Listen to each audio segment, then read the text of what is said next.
This TV Mass is brought to you live by Philippine Long Distance Telephone SME Nation. Success through technology with PLDT SME Nation.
Sambayan ng kanyang pinili, sambayan ng kanyang minamahal, sambayanan na tunay niyang inanyayahang maging sambayanan ng pag-ibig. Magbatian po muna tayo ng isang good morning na may kasama napakatamis ng ngiti. Good morning. Good morning. Good morning. Good morning. We begin in the name of the Father, and of the Son, and of the Holy Spirit. Amen. The Lord be with you. And with your spirit. Once again, the Lord will demand of us an answer. Siya ba'y Diyos sa ating buhay? Kaya ba nating i-let go ang mga bagay ng mundo para sa Kanya, who is our one and only lasting treasure? Sa mga pagkakataon nagkaroon tayo na mas mahalaga kaysa sa Diyos ng pagpapala, we ask His forgiveness. Together now we say, I confess To Almighty God, and to you, my brothers and sisters, that I have greatly sinned in my thoughts and in my words, in what I have done, in what I have failed to do, through my fault, through my most grievous fault. Therefore I ask Blessed Mary, ever Virgin, all the angels and saints, and you, my brothers and sisters, to pray for me to the Lord our God. May Almighty God have mercy on us. Amen. Forgive us our sins and bring us to everlasting life. Amen.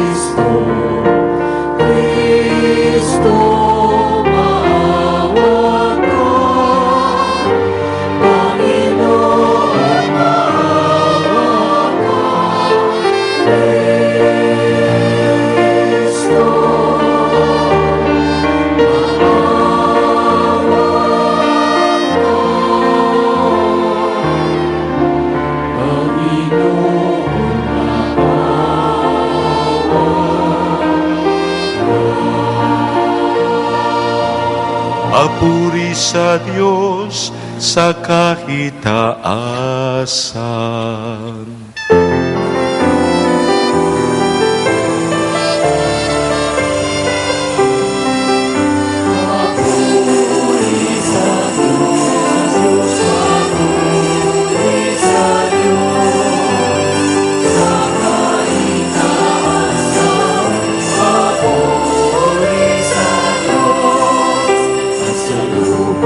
Kapayapaan sa mga taong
Tayo po'y manalangin.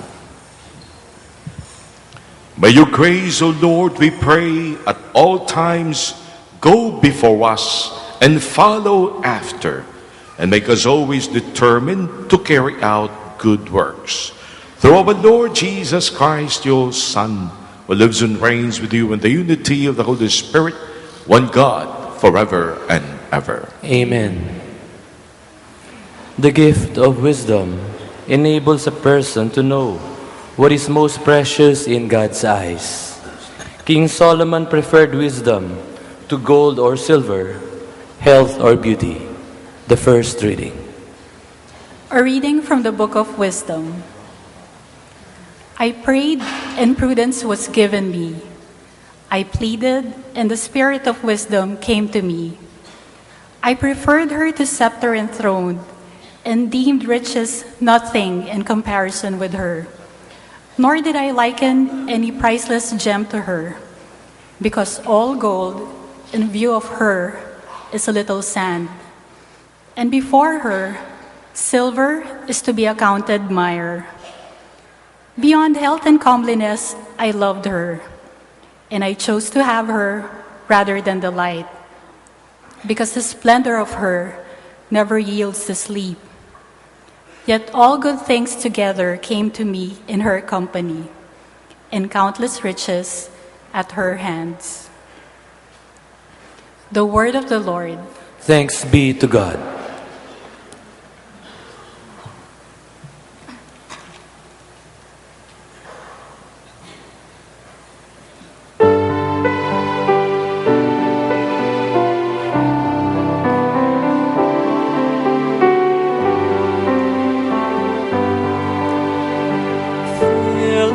With your love, O Lord, and we will sing for joy.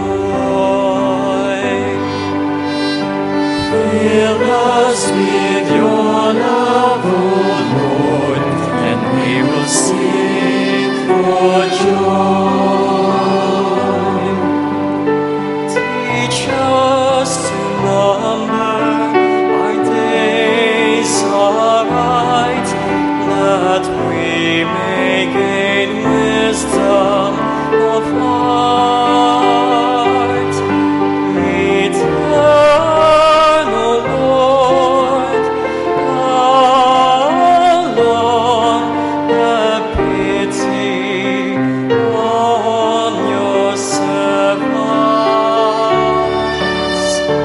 Fill us with your love, O Lord, and we will sing for joy.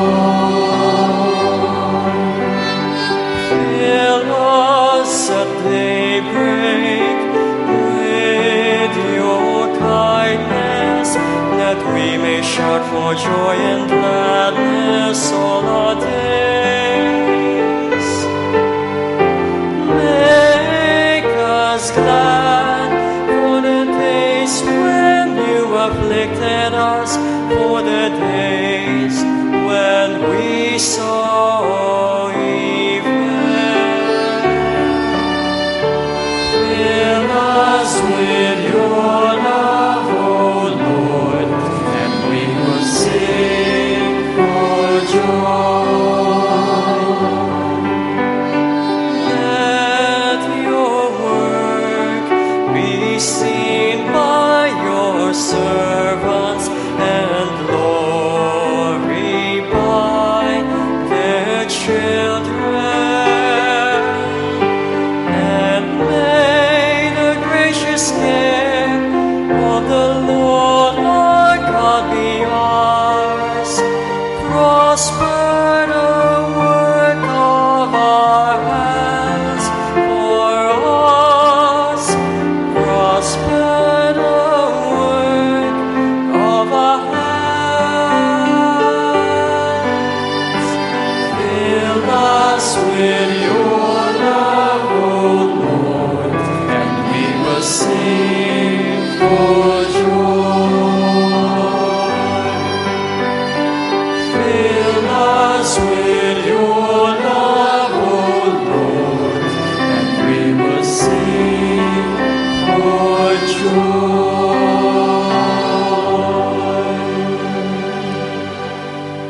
God sees what is in our hearts. His word judges our secret emotions and thoughts.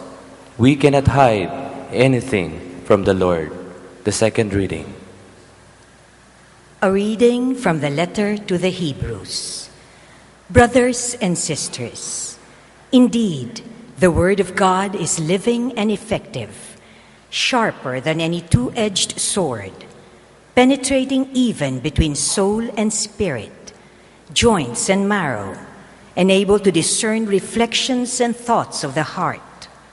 No creature is concealed from him, but everything is naked and exposed to the eyes of him to whom we must render an account. The word of the Lord. Thanks be to God. Let us all stand to give glory and honor to the Holy Gospel.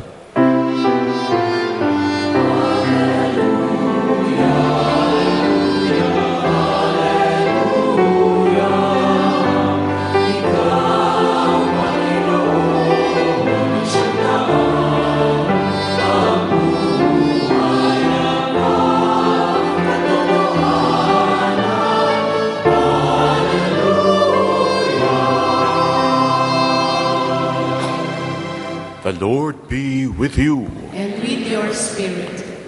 The proclamation from the Holy Gospel according to Saint Mark. Glory to you, O Lord.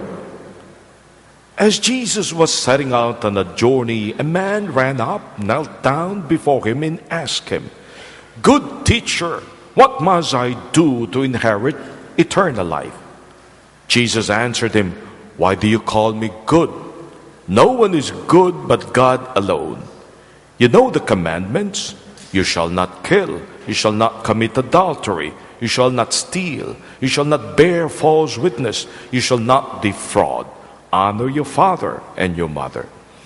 He replied and said to him, "Teacher, all of these I have observed from my youth." Jesus, looking at him, loved him and said to him, "You are lacking in one thing.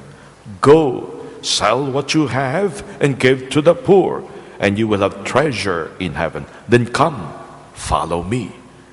At that statement, his face fell, and he went away sad, for he had many possessions.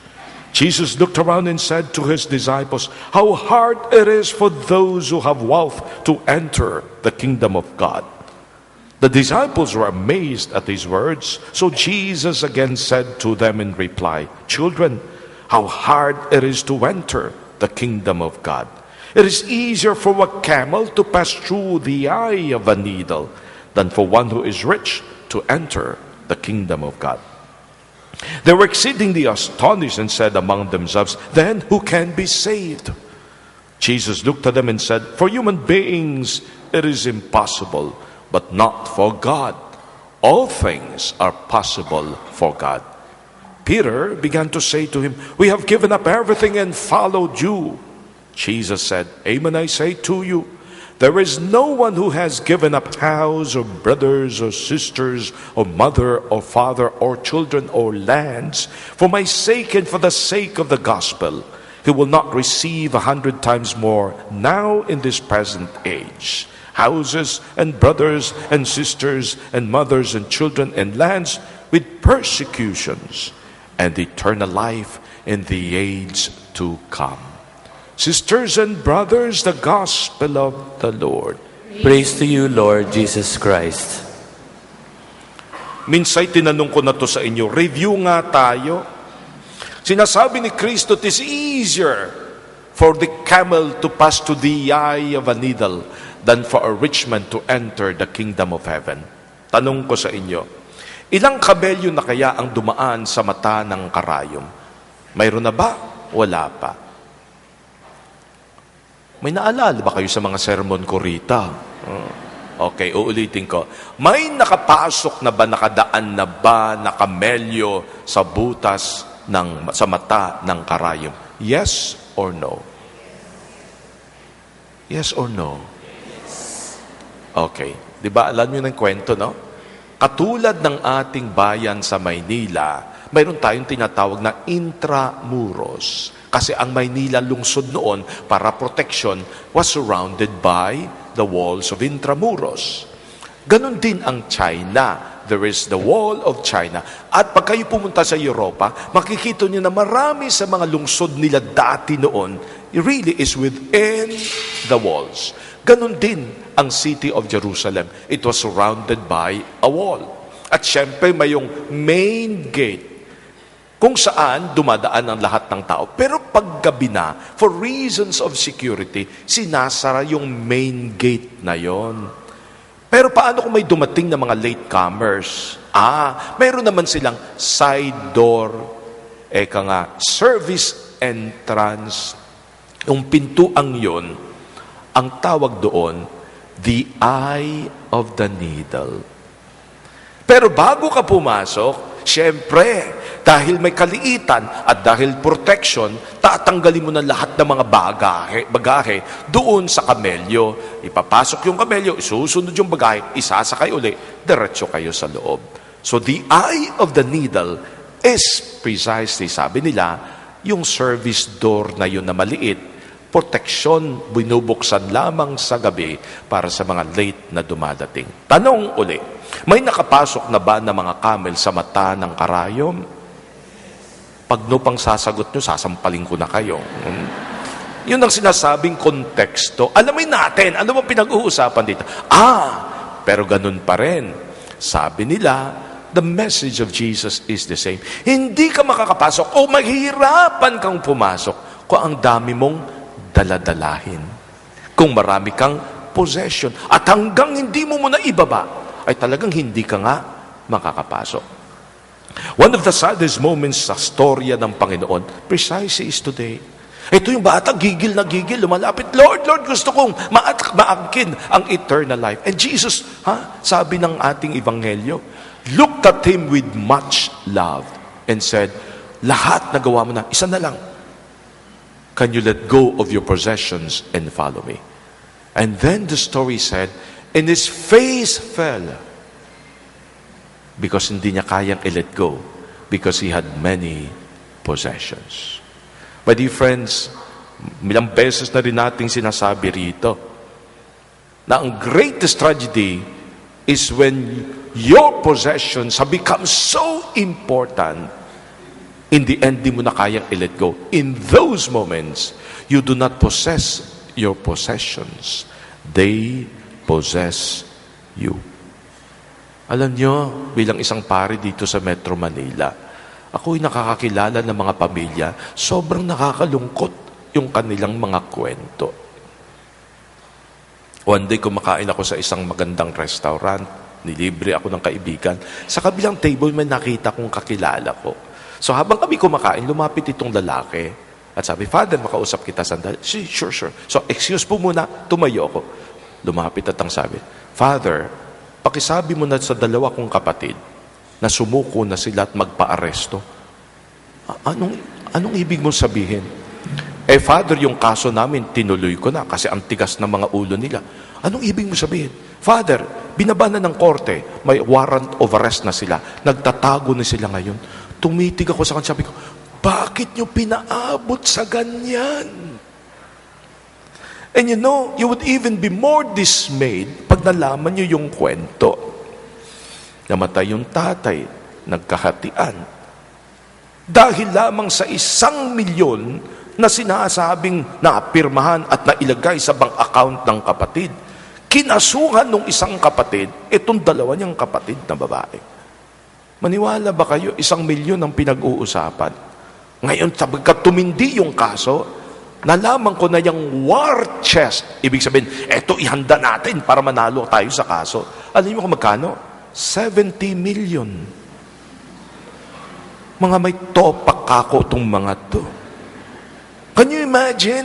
Dahil lamang doon, pumasok na yung pride, pumasok na yung inggit, pumasok na yung galit. Sira ang pamilya. Nagkaka-arestuhan na. It's crazy when these things are told. When you begin to realize money has become that important. Ito pa isang kaso. Parang hindi kayo maniniwala. Yung isang lalaki na in love doon sa another. At sa kabila ng siya'y may asawa, nagdesisyon siya towards the end na talagang di na sila magkakaigi nitong asawa niya. He decided to live with the other woman. Sa galit nitong asawa, pinagdadasal niya na sana mamatay na. At pag namatay yung kanyang asawa, sisiguraduhin niyang walang matitira dito sa babaeng ito. At para proteksyon sa sarili, na walang makuha sa kanya ng mga naiwan ng asawa, ang ginawa, tinransfer doon sa kanyang kapatid. Kapatid nitong babae, yung unang asawa. O di nilagay sa mga pangalan.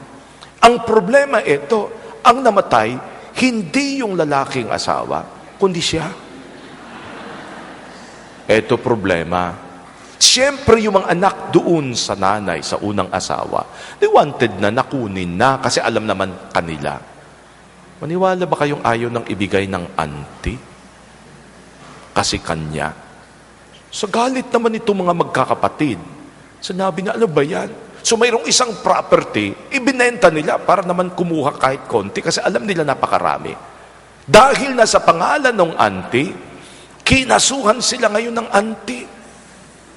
Doon sa property na hindi naman kanya, kundi kanyang kapatid at should belong to the children ng kapatid niyang babae. Naibaba na rin yung warrant of arrest. Hanggang ngayon, nagtatago itong mga batang ito. Nakakalungkot pag ano ng kwento. Why must money be so important? It destroys the more important thing that money cannot buy. At kinuwento ko yan, sabi ko nga, di ba? Nagkakaugaga tayo to take hold, to have so many of the things that will one day pass and forget the more important things that will forever last. But hindi ganito ang ating magiging kwentong napapakinggan. Siguro kwentong luma to, pero nakakatuwa. Dalawang magkakapatid, namatay na yung kanilang mga magulang, at nagdesisyon sila na sapagkat yung isa'y nakapag-asawa na ayusin na yung kanilang ari-arian, yung mga mamanahin. Okay, so ang ginawa ng dalawa, sapagkat malawak yung kanilang pinag-aanihan, they decided na, sige, sa bawat ani, sigurado tayong correct ang hatian, gitna. Pareho tayong magkakapatid, ganon. Yung isa'y nakapag-asawa, yung isa'y nananatiling binata. So nagdesisyon sila para siguradong walang problema, wag na lang isang bodega. Nagpatayo sila ng 2 bodegang magkadikit. Ito para sa kapatid na may asawa, ito naman para sa kapatid na binata. Naging ganun ang ayos until itong mas matanda sinabi, kawawa naman yung kapatid kong binata.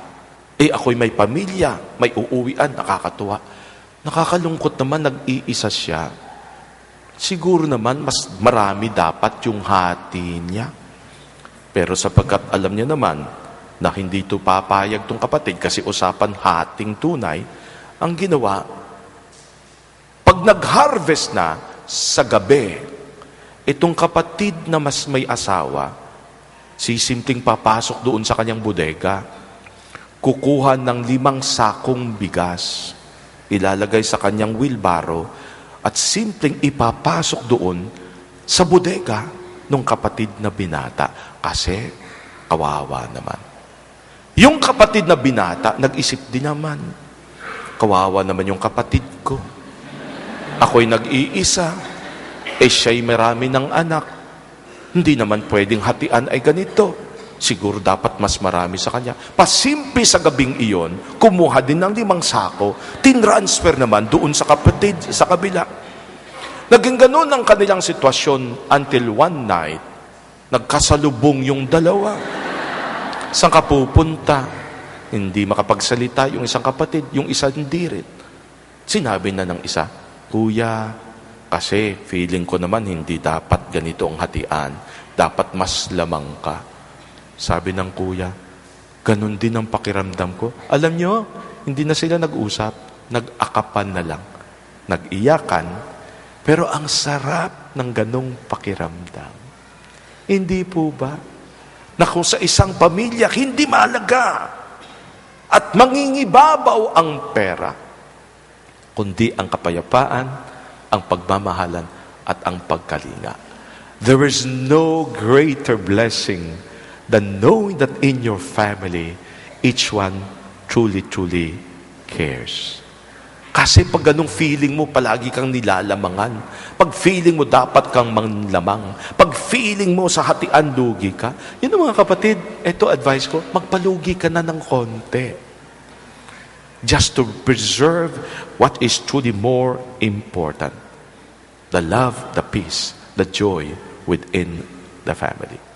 Kasi yung isang kaso ko pang pinuntahan, birthday celebration. Di tuwang-tuwa naman ako. Nagpunta ako rin kasi ang nanay matanda na. So nagmisa kami, only to find out, bakit hindi kayo naandito lahat? Kasi yung isang kapatid, buhay pang nanay, sinasabi niya, ako ang in control ha? Ako dapat ang mag-aalaga sa nanay. Nagka-problema tuloy sila. Birthday ng nanay, yung ibang hindi makapasok sa bahay. Anong klase ka kung pagmamahal? Dahil lamang sa pera, dahil lamang sa yaman, na one day, iyo ding iiwanan. Pakinggan niyo ito mabuti ha. Ito pwede niyong iuwi.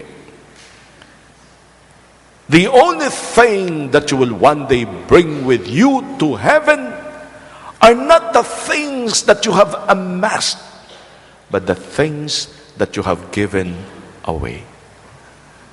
Ang dadalhin mo lang sa langit ay hindi yung mga bagay na iyong pinagkatago-tagot inimbak. Ang talagang madadala mo lamang sa langit ay ang mga bagay na iyon nang ipinamigay. Why? Because if you have given them, you have assured yourself of detaching from these things, knowing that the more important treasure is to be found in heaven. You know, may difference kahapon, hindi ko po kinuwento kasi, nag-fundraising po si Father Mario. Ako po'y nag-birthday noong September 30 para sa aking Senior Citizens Day. Pero ako po'y nagpa-party kahapon ng belated at inimbita ko yung mga kaibigan. Alam mo, mga Pilipino pasaway, nilagyan mo na nga ng RSVP, Responda s'il vous plaît. Ibig sabihin, pag hindi ko kayo pupunta, pakitawag. Kung makakapunta kayo, tawag din po kayo. O sa awa ng Diyos, nag-reserve ka ng mga 300 plus na bisita. Nagsulputan naman yung mga hindi tumawag na sila'y darating. Umabot ata kami ng mga 370 siguro. Nagtarantahan kami. But in the end, you know what? Ang sarap ng pakiramdam ni Father Mario. Kasi alam ko, 10-10 kahapon, ang daming piyesta niyan. That's the Independence Day of Taiwan. 10-10-50, no? Anyway, alam niyo, nang tumayo ako at nakita ko itong napakaraming tao, sabi ko, hindi ako mayaman, pero ang sarap, sobrang feeling rich ako dahil ang dami kong kaibigan. And I think when you know people love you, you are truly a rich person. And I felt that way yesterday. When people show your love, their love for one another, that's a very blessed group indeed. Today, we pray for every family that each one realizes ang tunay na yaman, hindi pera, ari-arian, kundi ang nagmamahalang magkakapatiran. Amen. Please all rise. I believe in one God, the Father Almighty, maker of heaven and earth, of all things visible and invisible. I believe in one Lord Jesus Christ, the only begotten Son of God, born of the Father before all ages, God from God, light from light, true God from true God, begotten not made, consubstantial with the Father. Through him all things were made. For us men and for our salvation, he came down from heaven, and by the Holy Spirit was incarnate of the Virgin Mary and became man. For our sake he was crucified under Pontius Pilate. He suffered death and was buried, and rose again on the third day in accordance with the Scriptures. He ascended into heaven and is seated at the right hand of the Father. He will come again in glory to judge the living and the dead, and his kingdom will have no end. I believe in the Holy Spirit, the Lord, the giver of life, who proceeds from the Father and the Son, who with the Father and the Son is adored and glorified, who has spoken through the prophets. I believe in one holy, Catholic, and Apostolic Church. I confess one baptism for the forgiveness of sins, and I look forward to the resurrection of the dead and the life of the world to come. Amen. My dear brothers and sisters, let us now ask our Heavenly Father for the gift of wisdom and courage to seek first His kingdom and His righteousness. And so with joyful trust we pray, Lord, bless your people. Lord, bless your people. That the Church, inspired and guided by the Word of God, may proclaim the values of the kingdom as the greatest treasure men and women could ever aspire for, we pray. Lord, bless your people. That consecrated men and women who follow Christ, chaste, poor, and obedient, may make ever visible to the world how good it is to be with Christ through their witness of joy and peace, we pray. Lord, bless your people. That we respect the cultures of indigenous Filipinos and refrain from imposing any process of integration or assimilation that would result in cultural stagnation or erosion. We pray. Lord, bless your people. That the poor and the sick may find medical attention and support from kind-hearted people. We pray. Lord, bless your people. That the healing grace of God may purify those who have died. We pray. Lord, bless your people. For the intentions of Congressman Patrick Antonio, for the birthday intentions of Beatriz Campos, of Mrs. Montes, Monsignor Bonglo, Boy Derequito, Alice Alumno, and Joan Chua, for the healing of Philip Betia, Miko Enco, Curly Romero, and for our own personal intentions, let us pray to the Lord. Lord, bless your people. Open our hearts, Father, and empower us with your word. Give us strength to do your will, defend the weak, and resist the temptations of wealth. Through Christ our Lord. Amen.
Please stand. Pray, my dear friends, that your sacrifice and mine be made acceptable to God, the Almighty Father. May the Lord accept the sacrifice at your hands for the praise and glory of His name, for our good and the good of all His holy church. Accept, O Lord, the prayers of your faithful with the sacrificial offerings, that through these acts of devotedness we may pass over to the glory of heaven, through Christ our Lord. Amen. The Lord be with you. And with your spirit. Lift up your hearts. We lift them up to the Lord. Let us give thanks to the Lord our God. It is right and just. It is truly right and just, our duty and our salvation, always and everywhere to give you thanks, Lord, Holy Father, Almighty and eternal God. For you laid the foundation of the world and have arranged the changing of times and seasons. You formed man in your own image and set humanity over the whole world in all its wonder, to rule in your name over all you have made, and forever praise you in your mighty works through Christ our Lord. And so with all the angels we praise you, as in joyful celebration we acclaim.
Indeed, holy, O Lord, the fount of holiness. Make holy, therefore, these gifts, we pray, by sending down your Spirit upon them like the dewfall, so that they may become for us the body and blood of Jesus Christ our Lord. At the time he was betrayed and entered willingly into his passion, he took bread and giving thanks, broke it, gave it to his disciples, saying, "Take this all of you and eat of it, for this is my body, which will be given up for you."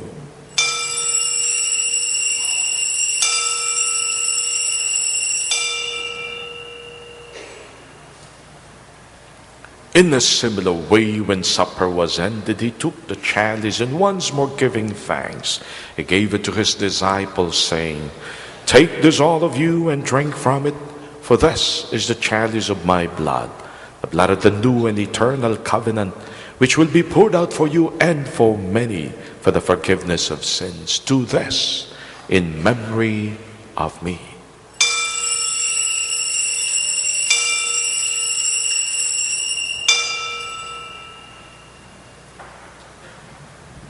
The mystery of faith.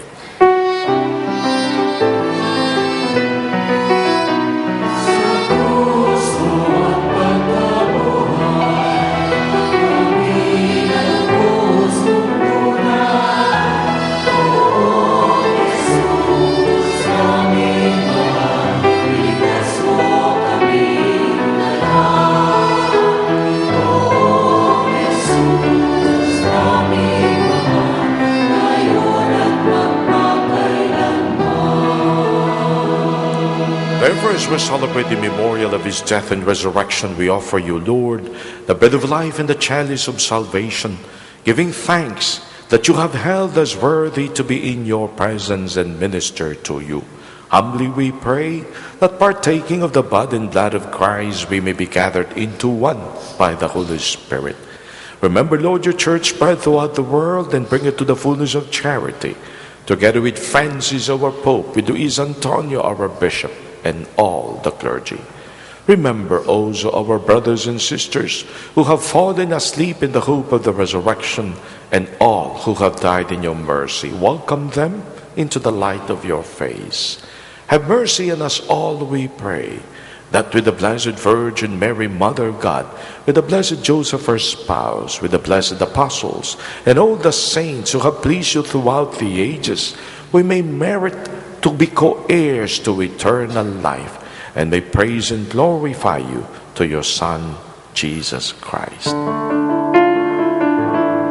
Sa pamamagitan ni Kristo, kasama niya at sa Kanya, ang lahat ng parangal at papuri ay sa iyo, Diyos Ama, makapangyarihan. kasama ng Espiritu Santo, magpasawalang hanggan.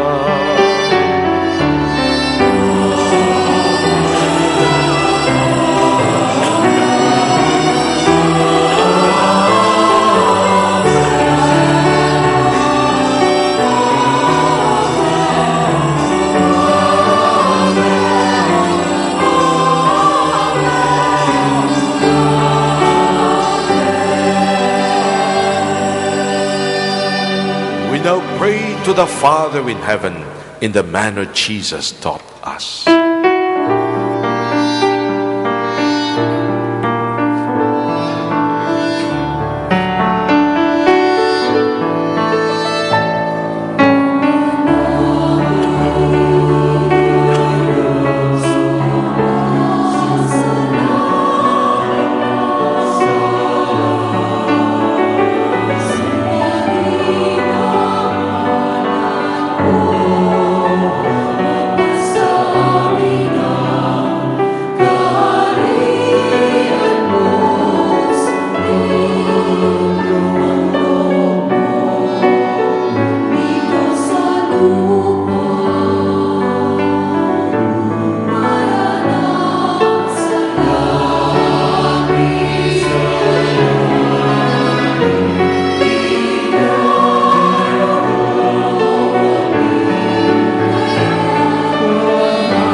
Deliver us, O Lord, we pray, from every evil. Graciously grant peace in our days, that by the help of your mercy, we may always be free from sin and safe from all distress, as we await the blessed hope and the coming of our Savior, Jesus the Christ. For the kingdom, the power, and the glory are yours, now and forever. Lord Jesus Christ, who said to your apostles, "Peace I leave you, my peace I give you," look not on our sins, but on the faith of your church, and graciously grant her peace and unity in accordance with your will, who live and reign forever and ever. Amen. The peace of the Lord be with you always. And with your spirit. Sometimes hindi pera ang talagang kailangan ng tao. Sometimes it's pag-unawa, pagmamahal.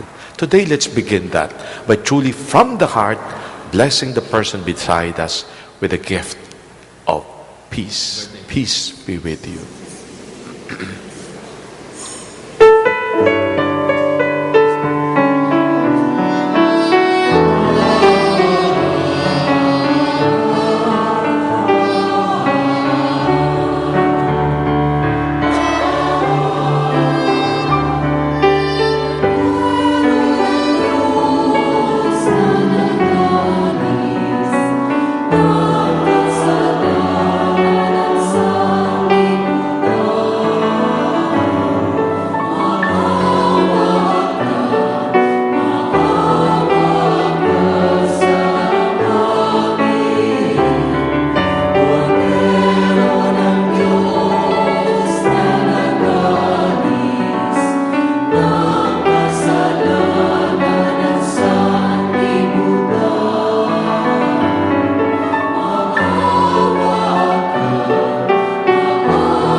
Behold him now.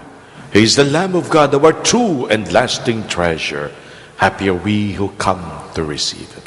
Lord, I am not worthy that you should enter under my roof, but only say the word, and my soul shall be healed.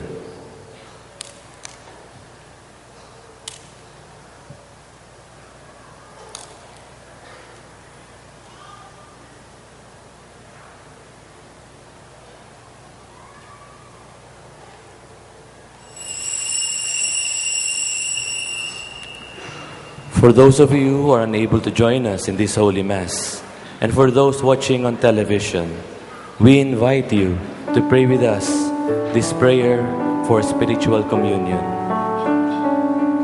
My Jesus, I believe that you are present in the most holy sacrament. I love you above all things, and I desire to receive you into my soul. Since I cannot at this moment receive you sacramentally, come at least spiritually into my heart. I embrace you as if you were already there, and unite myself wholly to you. Never permit me to be separated from you. Amen.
Bago po natin gawin ang ating final prayers, ang ating pong simbahan sa Archdiocese of Manila ay magkakaroon po, magre-request ng second collection. Para kanino po to?